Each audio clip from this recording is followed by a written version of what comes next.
Hello, everyone. I'm Dr. Gayatri Veeramani Jayaraman. I completed my nephrology fellowship training at Harvard Medical School in the joint program with the Brigham and Women's Hospital and Massachusetts General Hospital. I'm a U.S. board certified physician and nephrologist. Let me just start my screen. Today, I'm here to just talk about some interesting nutraceutical approaches in treating kidney disease. Let's just spend a couple of minutes and talk about renal physiology.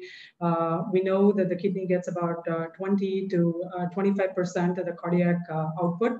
Interestingly, a lot of this is actually directed to the renal cortex, and the renal medulla is prone to hypoxia and low perfusion. There have been multiple studies on this, and in checking the partial pressure of oxygen in the renal medulla and the renal cortex, the renal medulla is always noted to have a lower concentration of oxygen compared to the cortex.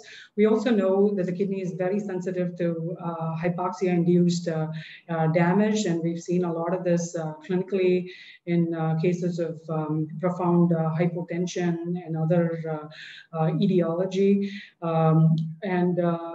Hypoxia can actually lead to increased oxidative stress, and this happens through various mechanisms, including oxygen-dependent enzymes like NADPH oxidase, cytochrome C oxidase, and other mechanisms. And oxidative stress is increased in renal hypoxia.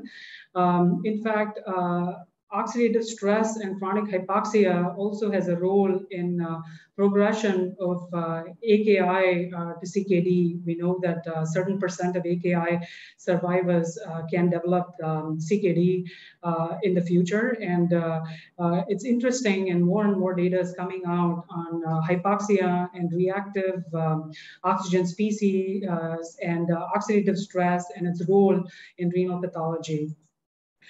Just keeping that in mind, the role of antioxidants and ROS scavengers become very important in protecting kidney function.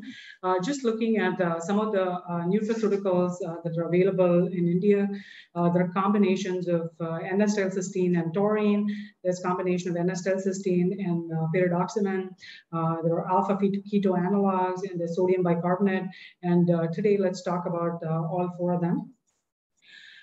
There's a lot of data on N-acetylcysteine. N-acetylcysteine is actually considered to be one of the most powerful antioxidants available, and the use of N-acetylcysteine is plenty. And there's a lot of data in kidney disease as well. There was actually a large study of about 125,000 CKD patients that were followed over 10 years, and NAC use was actually associated with 18% risk reduction for ESRD. N-acetylcysteine is also a very important precursor of glutathione. Taurine actually works as an osmoregulator and has a protective role in diabetic nephropathy and has a protective role in type 1 diabetes, type 2 diabetes, and renal protective effects through its anti-inflammatory, osmoregulatory properties and antioxidant properties. And there's a lot of data available for this. There was actually a study that was done in 2008 by Dr. Vijay Vishwanathan in a WHO-affiliated center, which showed taurine in combination with N-acetylcysteine was useful in reducing microalbuminuria by up to 50%, and a reduction in TGF-beta levels was also seen.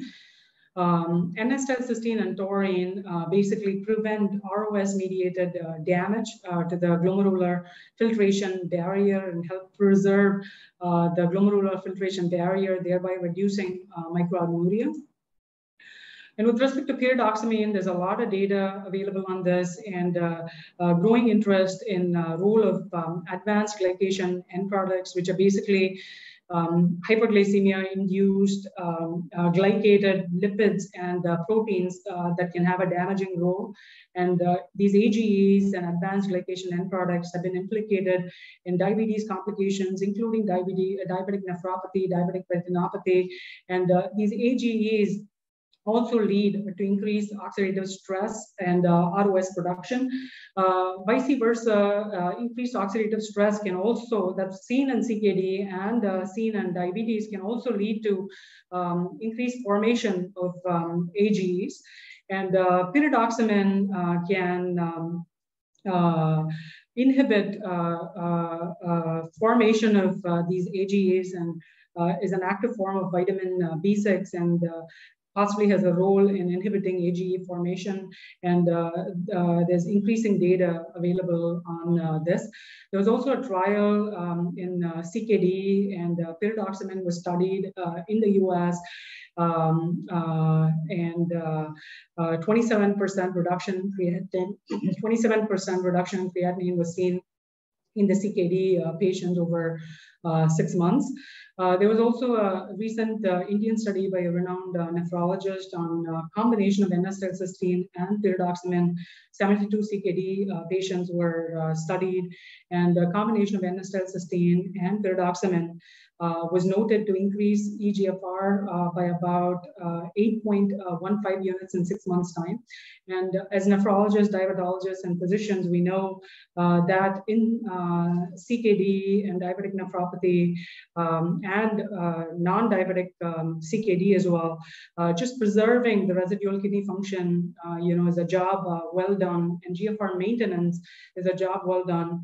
And this combination was actually noted to increase eGFR by 8.15 units in 6 months' time.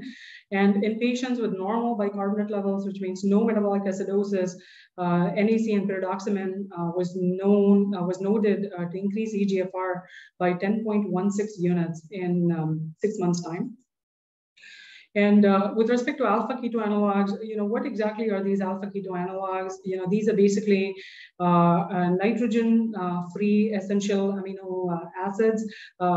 So the thought process is by reducing the nitrogen load, uremia that we see in CKD patients can be improved. At the same time, the patients are getting these essential amino acids and don't have problems related to low protein and protein deprivation and malnutrition.